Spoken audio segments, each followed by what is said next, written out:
na minha vida e na sua vida. E nós vamos hoje começar lendo Filipenses capítulo 1 e versículo 6. Palavra do Senhor, na carta aos Filipenses capítulo 1, verso 6. E eu quero hoje continuar falando desse tema tão importante que nós estamos trabalhando no início desse ano, que é sobre servir. Está escrito: estou certo de que aquele que começou a boa obra em vocês, há de completá-la até o dia de Cristo Jesus. Essa palavra completá-la, do versículo 6, ela fala sobre aperfeiçoar. É a mesma palavra usada para aperfeiçoar. Ele está dizendo: eu estou certo que vocês serão aperfeiçoados por Deus até o dia de Cristo Jesus, ou até a volta de Jesus. Fala sobre um crescimento, um aperfeiçoamento da parte de quem? Da parte de Deus, porque é aquele que começou a boa obra em vocês, ele há de completá-la, ou há de aperfeiçoar essa obra que ele começou em vocês. E a grande pergunta é: que obra é essa? A obra que Jesus começou em vocês é a obra desde o dia que você levantou as suas mãos e você aceitou a Jesus como seu único, eterno e suficiente Salvador. A obra que Jesus começou em vocês é a obra que Ele colocou uma chama dentro do coração de vocês, de nós. E que desde então essa chama, que é o Espírito Santo de Deus, que nos selou, ela continua se mantendo acesa até o dia da volta do Senhor. Então, o primeiro aspecto sobre servir é: nós temos um Deus que está nos aperfeiçoando conforme o tempo está passando, conforme nós estamos vivendo na presença dEle. Amém? Mas há um outro texto que eu também gostaria de ler, que é a segunda carta de Pedro, versículo 3, capítulo 3 e verso 18. Segunda carta de Pedro, capítulo 3, versículo 18. Nós vamos ter que combinar o louvor com os irmãos ali da igreja de cima. Pedir para eles fazerem o louvor na mesma hora que a gente, porque aí fica... hoje está um pouco mais alto. O pessoal melhorou o som lá, hein, Pipe? Amém. Que todos louvem ao Senhor. Segunda de Pedro 3,18, diz assim: se no primeiro aspecto, Deus aperfeiçoando, agora no segundo aspecto, pelo contrário, cresçam na graça e no conhecimento de nosso Senhor e Salvador Jesus Cristo. Sobre servir, eu quero que você pense em duas coisas nesse começo de palavra. Existe um trabalho que é de Deus em nós, que aí, irmão, eu não estou falando de uma coisa humana, eu não estou falando assim: quanto mais você ler a Bíblia, mais você vai ter conhecimento humano sobre a Bíblia. Eu também não estou falando, irmãos, de uma capacidade de quanto mais você ora, melhor a sua dicção, ou melhor a sua oratória. Não. Eu estou falando agora que, em primeiro aspecto, há um trabalhar de Deus mesmo, sabe? Aquela pessoa que nunca teve nenhum tipo de desenvoltura, muitas vezes, para falar, que tem dificuldade para falar em público, e de repente há uma capacitação de Deus para que ela fale. Você deve conhecer alguém que já aconteceu isso. Ou alguém que ninguém esperava nada e de repente Deus o levanta com um dom, com uma maravilha, com uma capacidade fora do comum. Então isso aí vem de Deus. Deus unge pessoas, Deus prepara pessoas, Deus desenvolve pessoas de uma forma espiritual. Só que nesse segundo texto, pode deixar projetado para mim? Olha, esse segundo texto, ele já não está falando mais de uma ação de Deus, mas é uma palavra. É Pedro dizendo assim, viu? Cresçam. Não é mais esperem que Deus fará algo, mas desenvolvam a sua vida de servir, a sua vida cristã, a sua caminhada com Deus. Então há dois aspectos que você precisa pensar. o que Deus faz e o que a gente precisa fazer, com relação ao servir, com relação à vida cristã, com relação à caminhada. Então, quantos entenderam que existem esses dois aspectos? Bom, a despeito do primeiro, que cabe a Deus, bom, cabe a Deus, mas quem precisa, como a gente usa na linguagem evangelical, dar lado. Você precisa dar espaço, você precisa dar vazão, você precisa dar o seu coração para que o Senhor faça algo como nós lemos no primeiro versículo. A coisa não acontece de forma aleatória. Acontece algumas vezes? Pode acontecer. Mas a grande maioria das vezes, nós é que abrimos espaço para que o Espírito Santo venha. Nós estávamos aqui ministrando sobre batismo na quarta-feira. E na quarta-feira o pastor Demir disse uma coisa muito interessante. Ele falou da sua experiência de que nós precisamos querer que o Espírito Santo venha. E nós precisamos demonstrar esse querer. E ele testemunhava do seu começo de conversão, quando ele, não sei se era o começo de conversão, mas quando ele começou a sentir a responsabilidade do ministério e chamado, todos os últimos 3 dias do mês, ele fez um propósito de subir ao monte. Por quanto tempo foi isso, pastor? 12 meses do ano ele fez um voto. Todo dia 28, 29 e 30, ou 29, 30 e 31, ele subiu ao monte porque ele se sentia impulsionado a buscar a Deus naquele momento. Deus iria fazer algo na vida dele? Iria, mas ele quis. Ele se colocou. Então Deus age naquele que se entrega, que busca. Qual que é o meu chamado? Qual que é o ministério? Qual que é o meu ministério? A pergunta, como que eu vou servir? Eu escuto falar servir, servir, servir o ano inteiro. Mas o que é servir? Como que eu sirvo para alguma coisa? Eu sinto que eu não sirvo para nada. Como que eu sirvo? A resposta a essa pergunta depende do quanto você se coloca. Depende do quanto você está disponível. O segredo está em se colocar disponível. Quantas consagrações você fez em torno de descobrir o teu chamado? Quantos jejuns? Quanta oração você fez? Quanto você se entregou? Final de ano, eu e meu pai, nós nos arriscamos a fazer uma costela. Né, pai? Vamos fazer uma costela daquelas que ficam um tempão lá no fogo.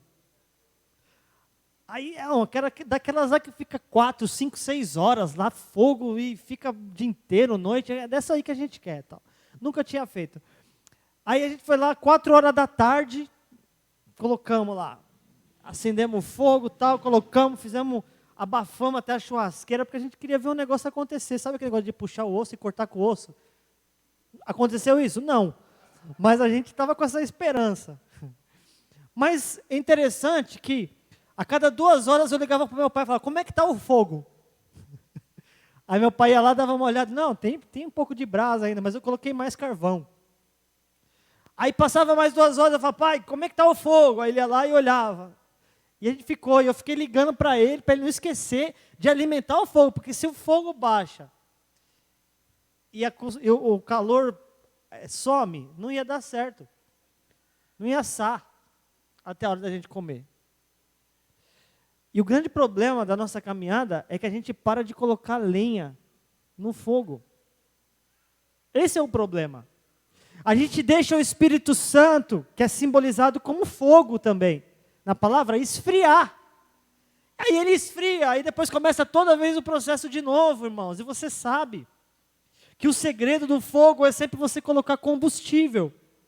Você precisa alimentar, Então, talvez a sua discussão com Deus, a respeito de que você quer ser, ou não alcança, ou nunca desenvolve, ou não mantém, o problema não está em Deus, mas o problema está o quanto você tem alimentado o fogo.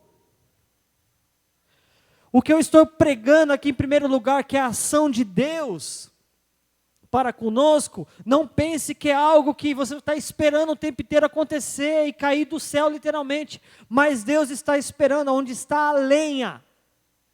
A clássica passagem de Elias e os profetas de Baal. O Deus que responder com fogo será o Deus de Israel. Aí acontece tudo lá e Elias então fica de braços cruzados esperando. Não, Elias vai construir o altar. Elias vai construir o local onde o fogo vai pegar. E a minha pergunta para você nessa palavra é: você está construindo o altar para o fogo queimar? Você está construindo uma história de consagração, de oração, de dedicação, de leitura da palavra, de devocional, dia a dia com Deus? Vai jogando lenha, porque uma hora vai pegar fogo. Ou melhor, o fogo vai pegar em nós. O segredo está no combustível, o segredo está na lenha, o segredo está na constância, o segredo está no dia a dia, o segredo não está em um culto de domingo. Mas o segredo é principalmente o que você faz fora dele. Entenda isso, porque senão a gente vai ficar falando de servir, e você vai ficar cheio de dúvida. O que eu tenho que fazer? Primeira coisa que você tem que fazer: prepare o altar em consagração, em jejum, em leitura da palavra, em vida no altar, em oração. Prepare o altar para que ele venha. E ele então faça aquilo que ele sabe fazer de melhor, que é fazer com que você desenvolva a sua caminhada e o seu ministério. Amém, igreja? Bom, tendo dito esses dois aspectos do que cabe a Deus fazer, mas o que cabe também a nós, que é o nosso desenvolvimento pessoal, que também está ligado a tudo isso, é a sua leitura, é a sua oração, é a sua vida de devocional, vida no altar. Deus me levou a um texto, que é Romanos capítulo 16, nós vamos dar uma olhada, porque, irmãos, até num texto de uma saudação de Paulo, a gente consegue extrair coisas maravilhosas da palavra. O livro de Romanos é, sem dúvida nenhuma, o livro mais influente da Bíblia, mais influente. Todos os grandes evangelistas ou mesmo reformadores do nosso tempo, eles viveram intensamente a leitura desse livro. Eles foram impactados por esse livro. Paulo, quando ele escreve esse livro, ele está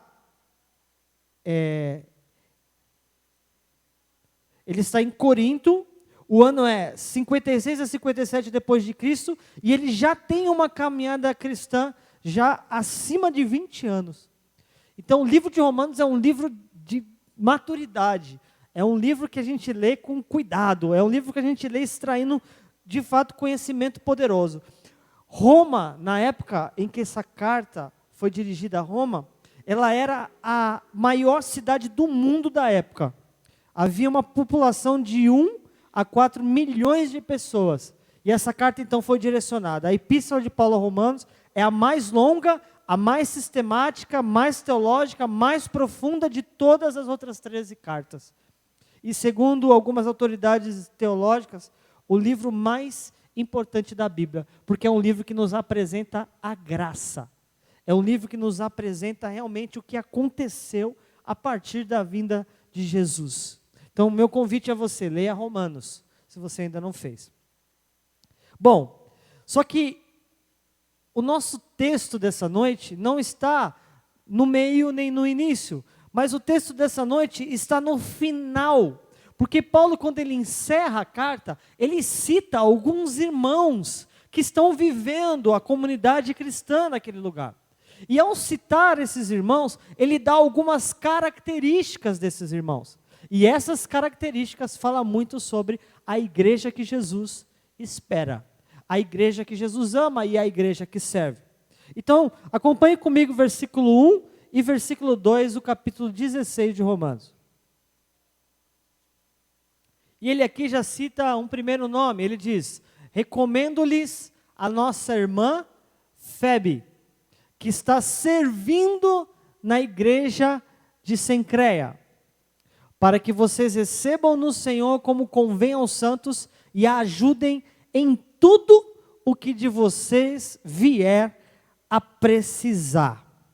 Irmãos, Febe, essa mulher, ela é apresentada como alguém que está servindo a igreja. Só que algo muito curioso sobre a vida dela é que, com certeza, ela era uma mulher de muitas posses.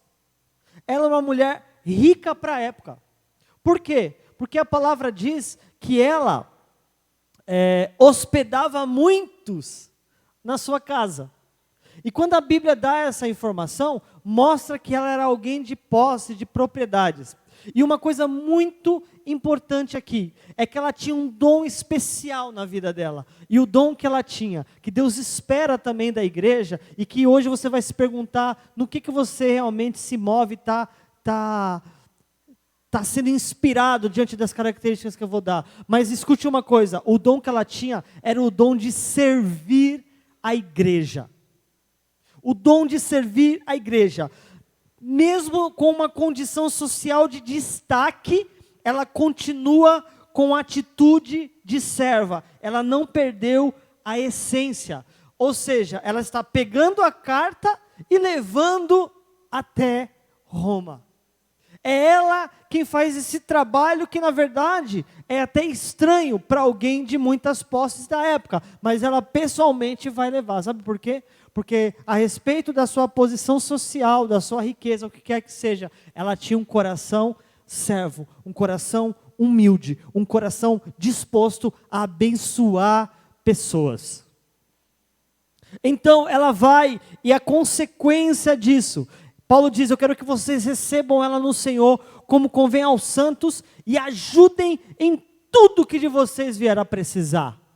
Eu quero dizer uma coisa, que um coração voluntário, um coração que quer doar, um coração que quer servir, um coração que quer ajudar, ele não ficará desamparado. Haverá momentos na vida de todo aquele que serve, em que as janelas do céu são abertas e essa pessoa também será servida. Ajudem em tudo o que de vocês vier a precisar. Então, essa primeira mulher nos mostra uma atitude servidora, uma atitude de alguém que ama realmente pessoas e quer que a obra avance. Não está preocupada se vai ser ela que vai levar a carta, se é ela que vai varrer, se é ela que vai fazer o que quer que seja. Ela está preocupada em que a obra continue avançando, avançando e avançando. Coração servidor. Quantos entenderam? Diga amém. Versículo 3 agora. Saúdem Priscila e Áquila, meus cooperadores em Cristo Jesus, os quais pela minha vida arriscaram a sua própria cabeça. E isso lhes agradeço, não somente eu, mas também todas as igrejas dos gentios. Saúdem igualmente a igreja que se reúne na casa deles. Agora, saindo de Febe, nós vamos entender um outro tipo de povo, um outro tipo de crente, um outro tipo de cristão no meio da igreja. Priscila e Áquila, cooperadores em Cristo Jesus. O trabalho que eles tinham, eles eram fazedores de tendas. Os seus nomes nunca foram mencionados separadamente na Bíblia. Você consegue ter noção, já consegue compreender qual era o ministério desses dois? Imagine que o seu nome nunca aparecesse separado da tua esposa na Bíblia. Isso já mostra que o ministério deles era família. Isso já mostra que o ministério deles era andar junto pelo exemplo. Paulo, em viagens missionárias, ele prega o evangelho, mas ele tem agora num local uma família, um casal que está sendo exemplo. Uma família que está pregando o evangelho através da sua própria vida. O nome deles nunca foi encontrado separadamente. Esse casal instruíram um homem chamado Apolo, como está em Atos 18, 24 a 26.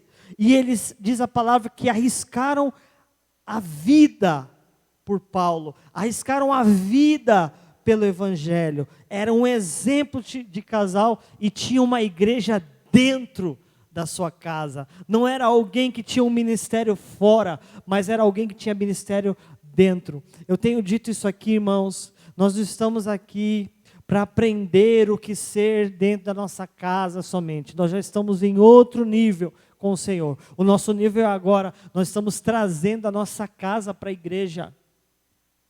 E se isso não aconteceu ainda na tua vida, baseado na história de Priscila e Áquila, eu vou declarar em nome de Jesus, a sua casa será referência. Recebe essa palavra. A sua casa será referência. Você está orando por uma vida cristã dentro da tua casa? Você está orando por comunhão? Você está orando por um parceiro, por uma parceira que caminhe do seu lado, que ande? Recebe essa palavra. Eu profetizo em nome de Jesus que o Senhor começa hoje um trabalho na tua casa como nunca aconteceu antes. Ah, mas eu tenho orado tantos anos por isso, mas eu estou dizendo que o Senhor fará a partir de hoje algo na tua casa que ainda não foi feito. Eu declaro essa palavra do altar, sabe por quê? Porque eu quero? Não, porque Deus quer. Porque essa é a vontade do Senhor. E baseado nessa palavra, os nomes dele nunca foram contados separadamente. Sabe o que é isso? É o poder do casamento. É o poder da comunhão. O casamento não é uma instituição falida diante de Deus. Escute isso. O casamento não é uma instituição falida diante de Deus. O casamento continua sendo obra do Senhor. Eu vou repetir isso aqui. O casamento pode parecer para o mundo como uma instituição falida. Ah, porque hoje o número de pessoas que vivem fora do casamento, que vivem fora do ambiente familiar é maior. Existe um monte de estatística contrária. Mas eu quero dizer que o Senhor continua acreditando na família. Eu quero dizer que o Senhor continua acreditando no casamento.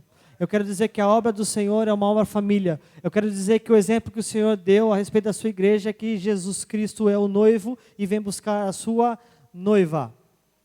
Então, em nome de Jesus, não perca a fé com relação à salvação da tua família, com relação à comunhão da tua casa e do teu casamento. Em nome de Jesus, eu libero essa palavra sobre a tua vida. Eles tinham consciência do seu chamado missionário, a ponto de arriscar a sua própria vida por Paulo. Eles buscavam conhecimento na palavra, instruíram um influente cristão chamado Apolo. Meu irmão, se você entender o que Deus quer fazer no seu casamento e a partir do seu casamento, você vai ver o poder que tem quando um casal de fato caminha no mesmo propósito, caminham na mesma direção e com o mesmo chamado de Deus.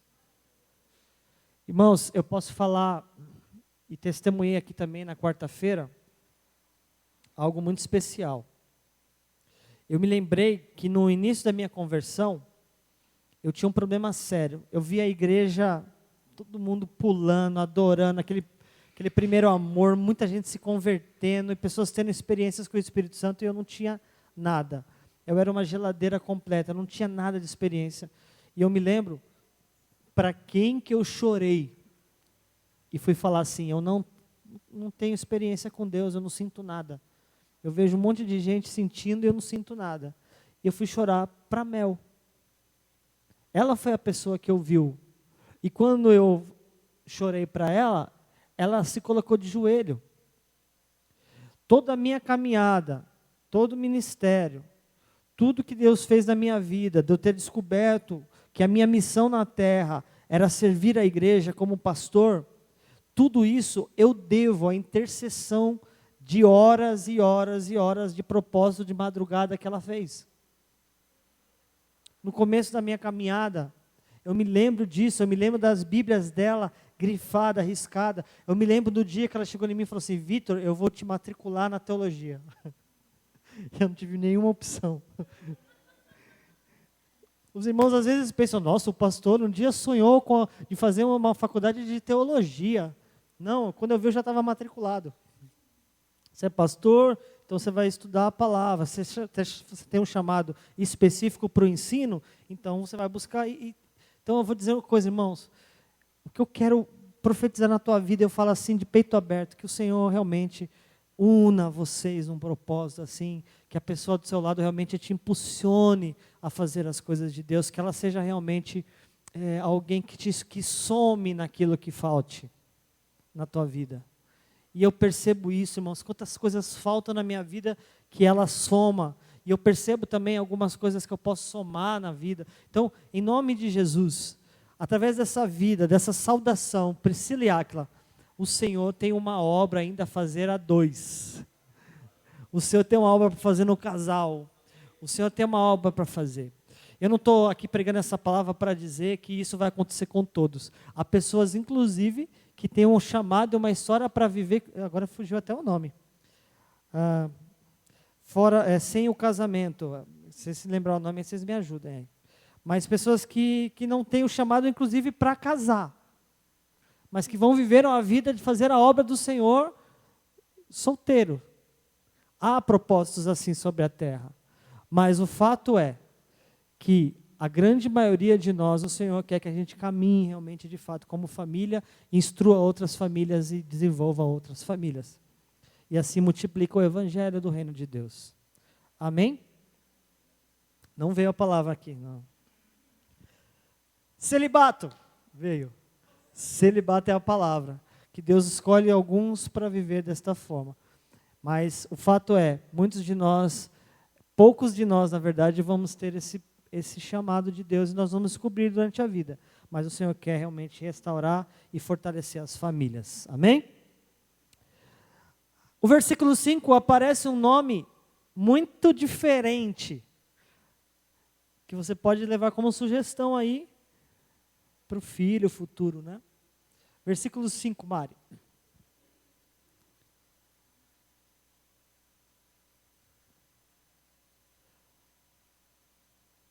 Perdão, não é 5, né?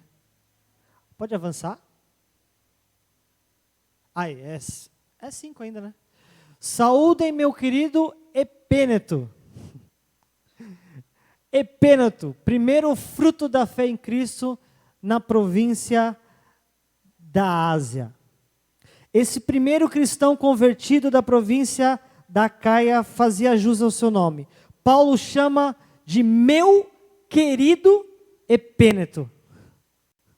Meu querido Epêneto. Sabe o que isso aponta? Alguém gentil, alguém amável, alguém doce, alguém otimista. Filipenses 4, versículo 5 está escrito: seja a amabilidade, ou seja, a moderação de vocês conhecida por todos, pois perto está o Senhor. Essa palavra, moderação, a Bíblia também traduz no original como amabilidade, que também significa íntegro, suave, gentil. Quando Paulo pede para salvar esse camarada, ele já dá uma característica, um querido. Na igreja do Senhor, haverão, existe essa palavra? Haverão Pedros, que são mais duros,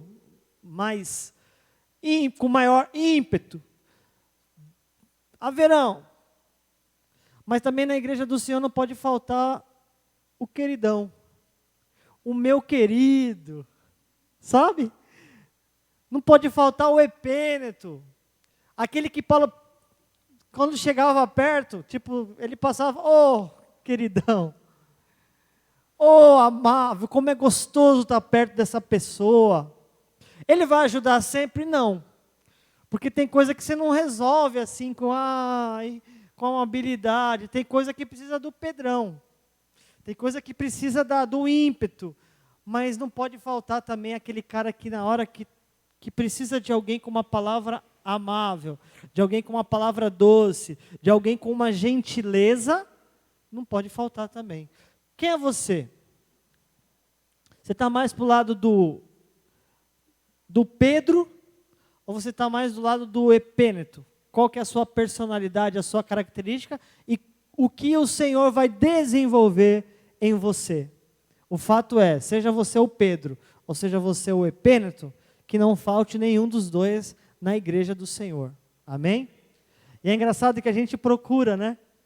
A gente procura. Quando eu estava lendo, quem são os Epênetos da igreja?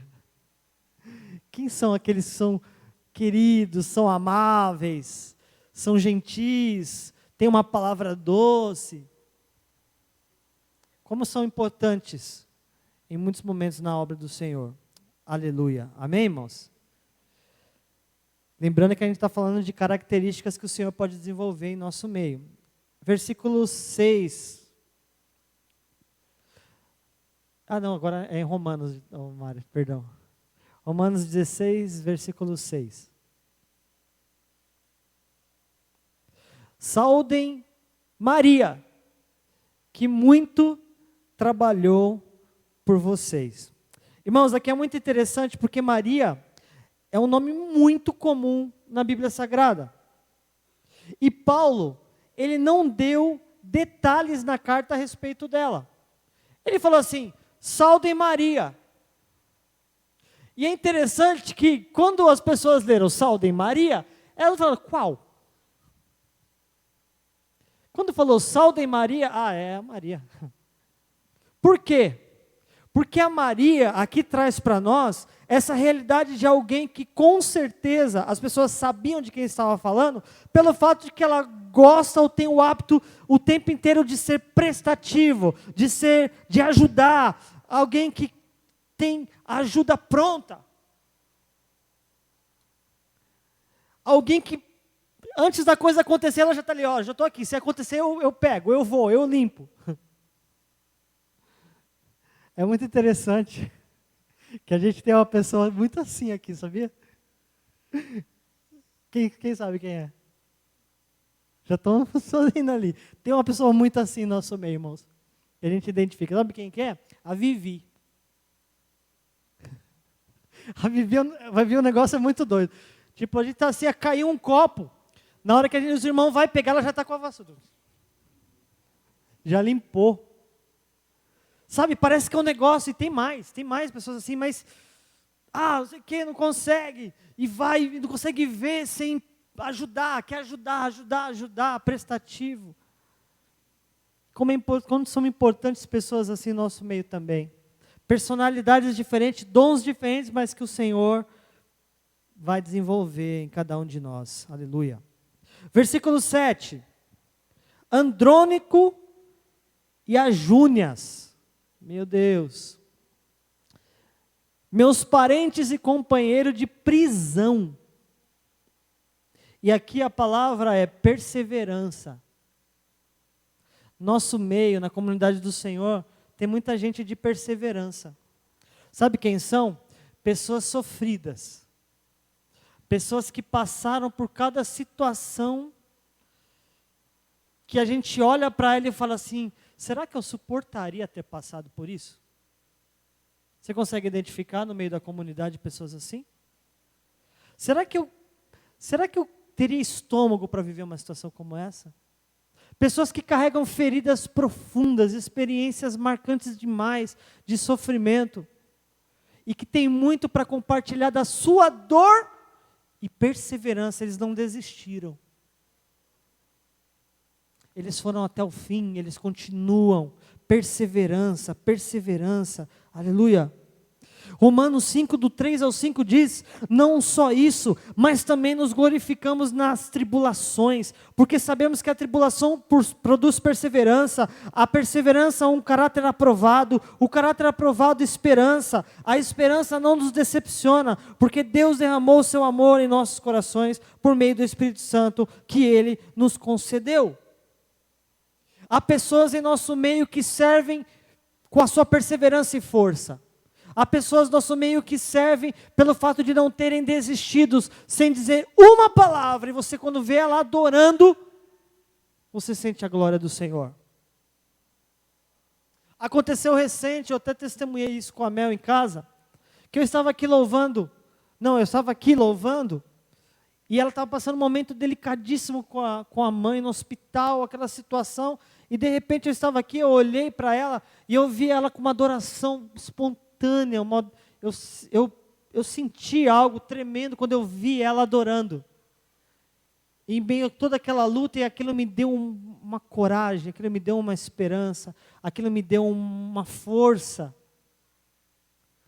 Tem pessoas que vão passar por situações E eu disse passar por situações, e vão vencer situações para dizer para a igreja, continue, perseverem, prossiga, porque você vai vencer também. Amém, queridos? Vocês estão entendendo o que eu estou dizendo aqui? O versículo 8 e 9. Mais nomes aí de sugestões. Saúdem Ampliato, meu querido amigo no Senhor. Saúdem Urbano, que é nosso cooperador em Cristo, e também ao amado Stax. Coisa linda.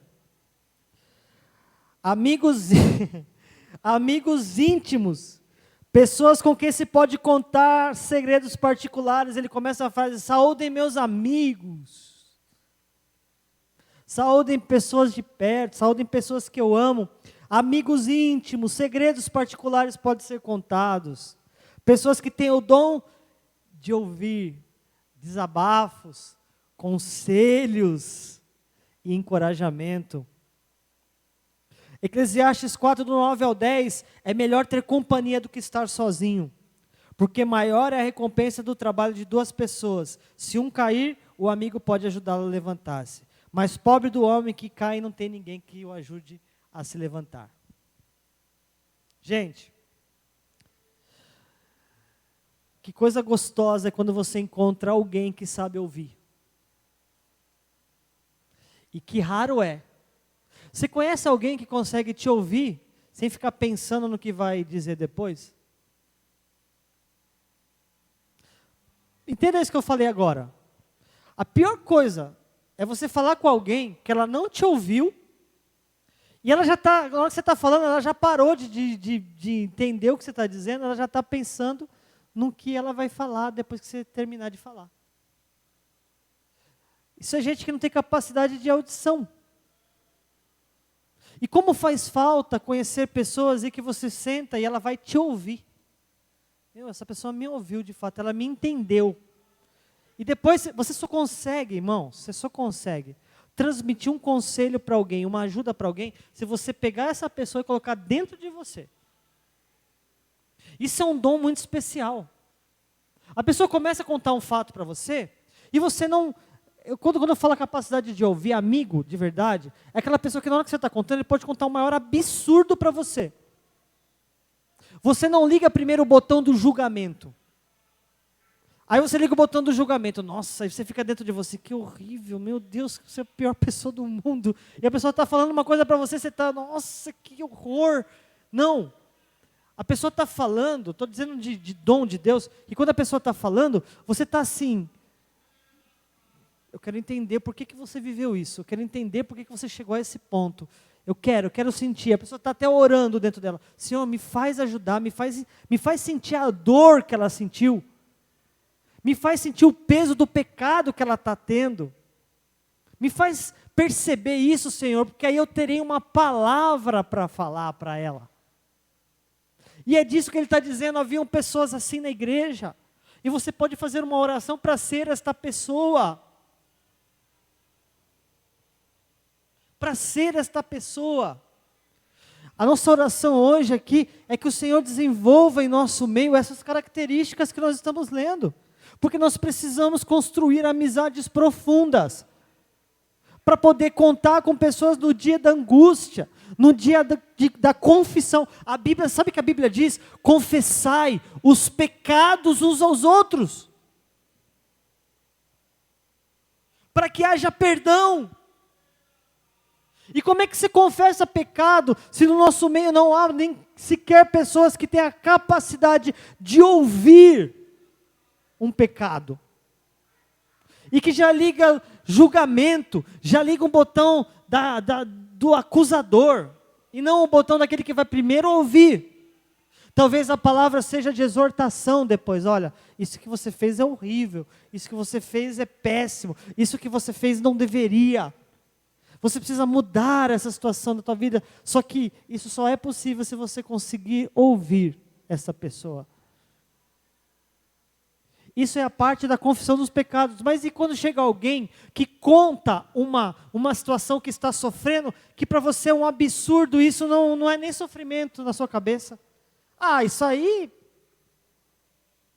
Isso aí não é para você, mas para dentro de quem está vivendo é. Ah, isso é frescura. Cuidado com isso. Cuidado, só tem um jeito de você ajudar, é você sentir a dor. E sentir a dor do outro não é fácil.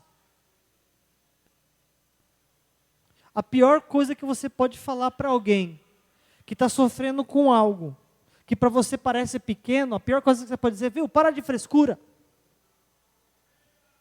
Não é assim que você ajuda ninguém. Não, muda isso aí. Calma, tem coisa que não é assim não, irmão. Talvez você precise pegar a mão dessa pessoa e falar assim, não, vamos junto. Mas não é menosprezando o que as pessoas sentem. Quem está entendendo? Senhor, desenvolva em nós a capacidade de ouvir.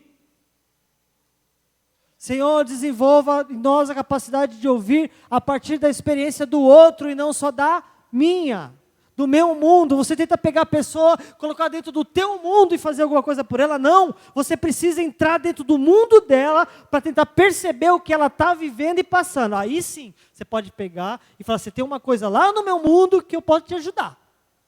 Quem está entendendo isso aqui é sério.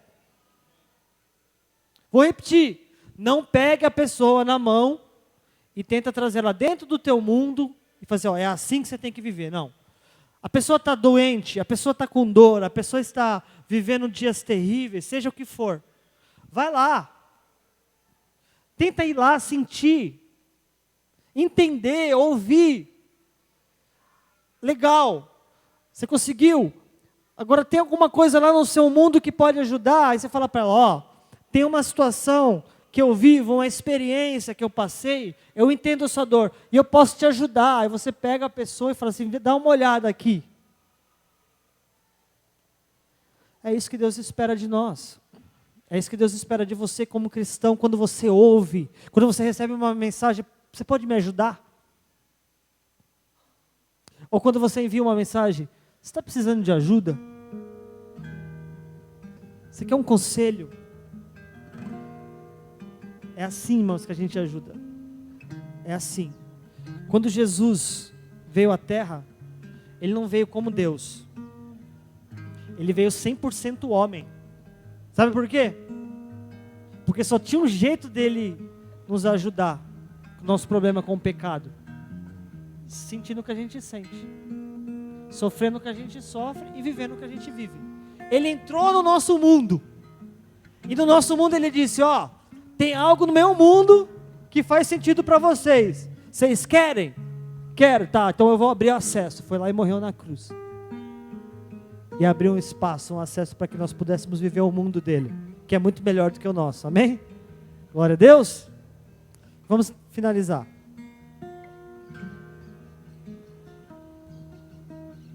Versículo 12.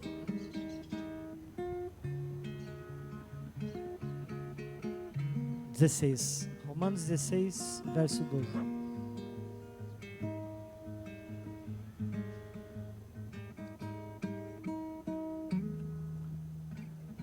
É Romanos, Mari. Aí, versículo 12.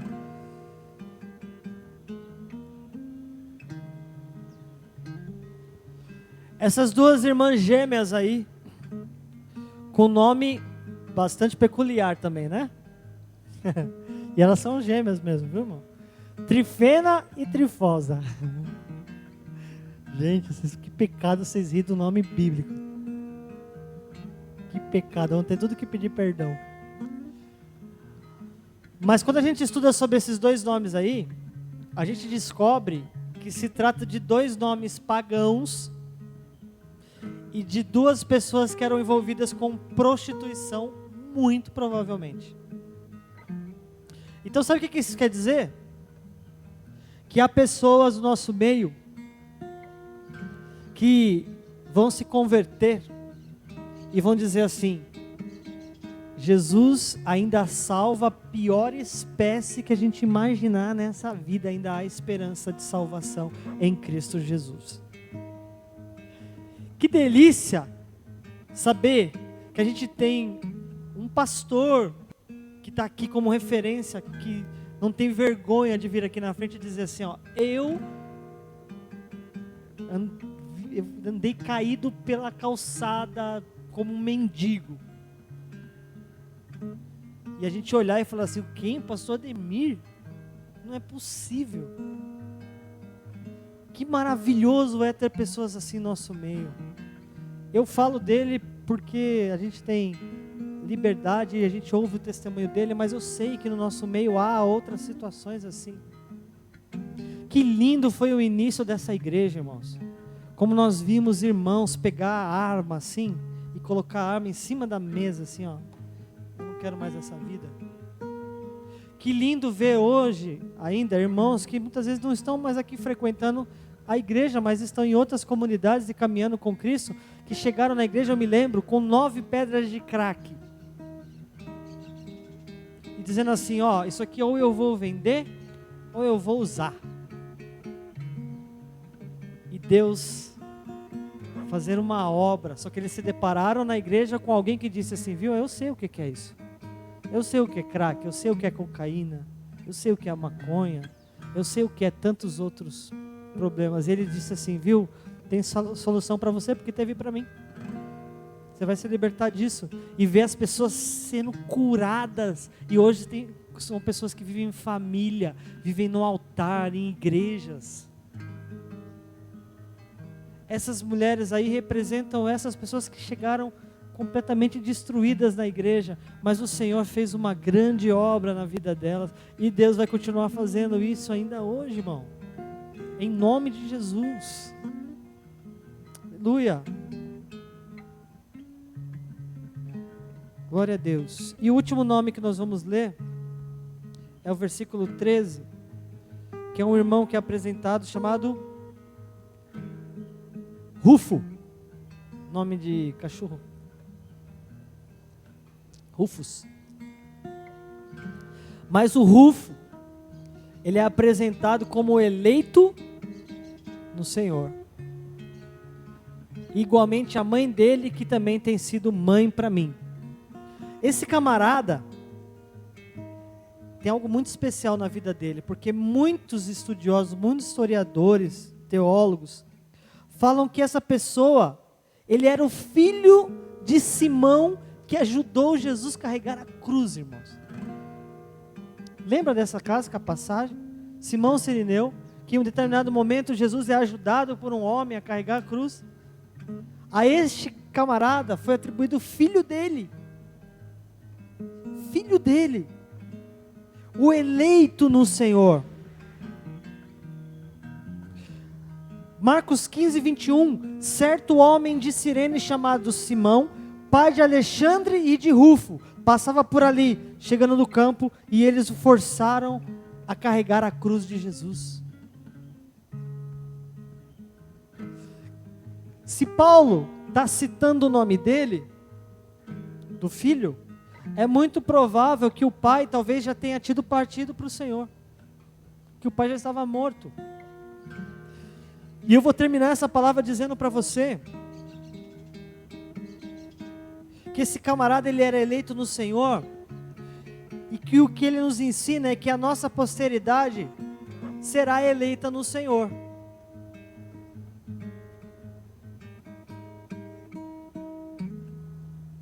Agora você vai entender. Aquilo que você está semeando no altar, a construção da tua vida no altar, da tua casa, do teu casamento, da tua história como cristão individual ou o que quer que seja, ela vai avançar para a sua posteridade, para a família, para os filhos dos filhos e filhos dos filhos dos filhos e filhos dos filhos dos filhos e netos, tataranetos servirão ao Senhor, por causa que você está construindo uma vida no altar.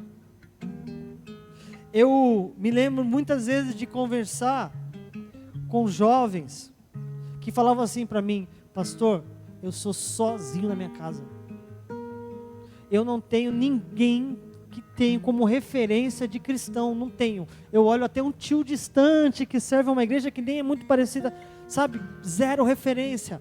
E eu falava e profetizava na vida deles. Eu falava assim: viu, se você não, Deus não te der a graça assim, e você conseguir pregar a palavra e converter todos da sua família, uma coisa é certa: a partir da sua construção é uma outra história, uma outra família e uma outra geração. Eu quero, em nome de Jesus, acreditar, crer e oro para que todos da sua família se convertam ao Senhor. Todos, seus irmãos mais distantes, tios, tias, primos, em nome de Jesus. A gente tem que crer e orar por isso. Mas se isso não acontecer, meu irmão, os seus filhos, os filhos dos seus filhos, os filhos dos filhos dos seus filhos, eles servirão ao Senhor por causa daquilo que você plantou e construiu. Você consegue entender isso? Então uma coisa eu te digo: frustrado você não vai ser. A vitória é certa a respeito disso, porque os seus filhos servirão ao Senhor. E com essa palavra que eu quero deixar para a tua vida, que todas essas características de alguma forma toquem o seu coração e te inspire a orar por algumas delas. Eu quero ser uma pessoa amável, eu quero ser uma pessoa servidora, eu quero ter uma família como de Priscila e Áquila, que tinha uma igreja dentro de casa. Eu quero transformar o meu testemunho como dessas duas mulheres. Eu quero que seja conhecido aquilo que o Senhor fez na minha vida. Que os dons do Senhor sejam aperfeiçoados e cresçam em você, em nome de Jesus. Pode se colocar de pé e vamos orar.